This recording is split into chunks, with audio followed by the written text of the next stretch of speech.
यह है Redmi Watch Move, Xiaomi की पहली made in India smart watch. यह कहानी कुछ और है। हम गए थे उसी फैक्ट्री में जहां ये वॉच असेंबल होती है। From PCB soldering to packing हमने सब देखा, लेकिन एक सवाल मेरे दिमाग में बार बार आ रहा था, क्या यह सच में मेड इन इंडिया है या सिर्फ नाम का। फैक्ट्री में आते ही हम Xiaomi के स्मार्ट वॉच के असेंबली लाइन पे आ गए। हम हैं Xiaomi Watch Move के असेंबली लाइन में एंड यहाँ से प्रोडक्ट असेंबल होना स्टार्ट होता है and by the end of this assembly line product ready हो जाता है।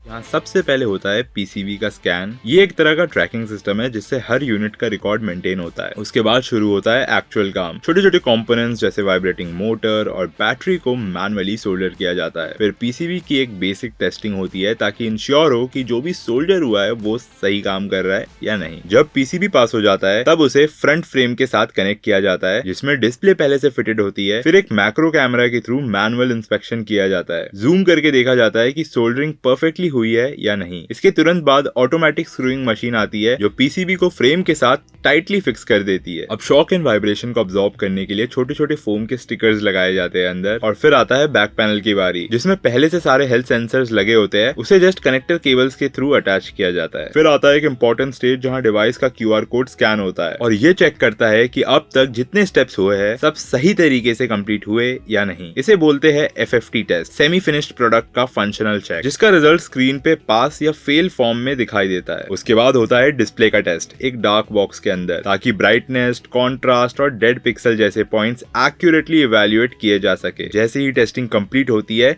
सभी लूज वायर्स को टेप से प्रॉपर्ली फिक्स किया जाता है। फिर वॉच जाती है एक हीटिंग प्लाज्मा मशीन में जहां फ्रेम के एजेस को हीट किया जाता है सील करने से पहले, ताकि पैनल अच्छे से फिट हो सके। उसके बाद होती है एयर लीकेज टेस्टिंग, एक तरह का प्रेशर टेस्ट है जिससे पता चलता है कि डिवाइस वाटर रेजिस्टेंट है या नहीं। और जब ये भी पास हो जाता है तब वॉच चली जाती है चार्जिंग डॉक पे जहाँ एक साथ कई डिवाइस को चार्ज किया जाता है। फिर होता है एक और बारकोड स्कैन जो इवैल्यूएट करता है कि टेस्टिंग का हर स्टेप कंप्लीट हुआ है या कुछ मिस तो नहीं हुआ। और फाइनल टेस्टिंग होती है जिसमें डिस्प्ले का physical evaluation, speaker test, calling feature check सब कुछ कवर किया जाता है। जब सब कुछ ग्रीन सिग्नल दे देता है तब स्ट्रैप्स अटैच किए जाते हैं। एट लास्ट एक विजुअल इंस्पेक्शन होता है मैनुअली और फाइनली डिवाइस चली जाती है पैकिंग जोन में जहां बॉक्स पे केबल्स एंड मैनुअल्स ऐड किए जाते हैं और लेबल्स भी प्रिंट करके बॉक्स पे लगाए जाते हैं। And at the end watch को बॉक्स में सील किया जाता है और सारे प्रोडक्ट रेडी होकर यहाँ पे पैक होके रेडी। तो हाँ, असेंबली इंडिया में हो रही है और काफी स्टेजेस पे मैनुअल काम भी देखने को मिला, जैसे सोल्डरिंग, विजुअल इंस्पेक्शन और फाइनल चेक्स। ऑटोमेटेड स्टेशंस भी थे जैसे barcode scanning, screwing, plasma heating, पूरा एक सिस्टमैटिक प्रोसेस है। लेकिन जब कंपोनेंट्स की बात होती है तो लगभग हर मेजर पार्ट चाइना से इंपोर्ट होता है। इवन जो इसका प्लास्टिक बॉडी है वो भी चाइनीज सोर्स्ड है। फैक्ट्रीज जो मशीन्स यूज हो रही थी उनमें से ज्यादातर मशीन्स चाइनीज थी तो कुछ जापानीज। और एक और चीज, ये Xiaomi की कोई डेडिकेटेड फैक्ट्री नहीं है, ये कॉन्ट्रैक्ट मैन्युफैक्चरिंग यूनिट है जो मल्टीपल ब्रांड्स के लिए काम करती है और अलग अलग प्रोडक्ट्स भी यहाँ असेंबल होते हैं। Xiaomi के लिए सिर्फ एक स्पेसिफिक असेंबली लाइन एलोकेट की गई है। ब्रांड का कहना सिंपल है,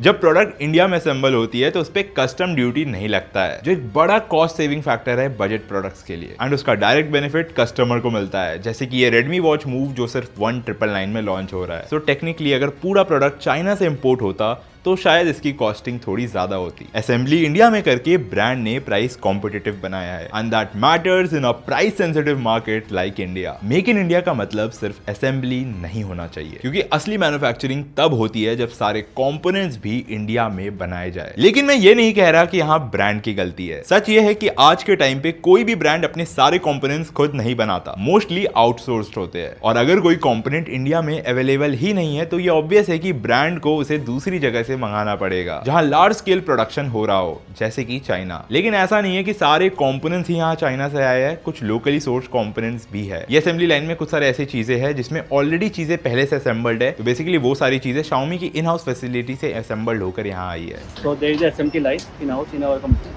So this PCB manufactured there and then moved to this assembly floor. Okay, so this is only the assembly line. Yeah, this is assembly line and assembly line in our other area. तो हाँ, अभी के लिए parts China से आ रहे हैं और यहाँ सिर्फ असेंबली हो रही है, but it's still a step forward, क्योंकि ऐसे यूनिट से लोकल एम्प्लॉयमेंट क्रिएट होती है और एक सिस्टम बिल्ड हो रहा है। What we really want going forward is कि इंडियन मैन्युफैक्चरर्स भी ऐसे कंपोनेंट्स यहाँ बनाना स्टार्ट करें, तब जाके इस तरह के प्रोडक्ट को हम कॉन्फिडेंटली मेड इन इंडिया कह पाएंगे। अब सवाल ये है, क्या ये एक्सेप्टेबल कॉम्प्रोमाइज है? पार्ट्स चाइना से, असेंबली इंडिया में, लेकिन प्राइस पॉकेट फ्रेंडली। तो क्या आप 1999 में ये वॉच कंसिडर करोगे या फिर आप वेट करोगे उस दिन का जिस दिन सब कुछ, हर स्क्रू, हर सेंसर यही इंडिया में मैन्युफैक्चर हो? आप मुझे कमेंट करके बताना। और जैसे ही इस वॉच का एम्बार्गो लिफ्ट होता है, आपको हमारे चैनल में इस वॉच का एक डेडिकेटेड रिव्यू वीडियो भी देखने को मिल जाएगा। एंड उसके लिए ऑब्वियसली अगर आपने अभी तक चैनल को सब्सक्राइब नहीं किया है तो सब्सक्राइब कर लेना। एंड तब तक के लिए मैं ऋषभ जायसवाल, आप देख रहे हो किसबॉट, and I will see you in the next one.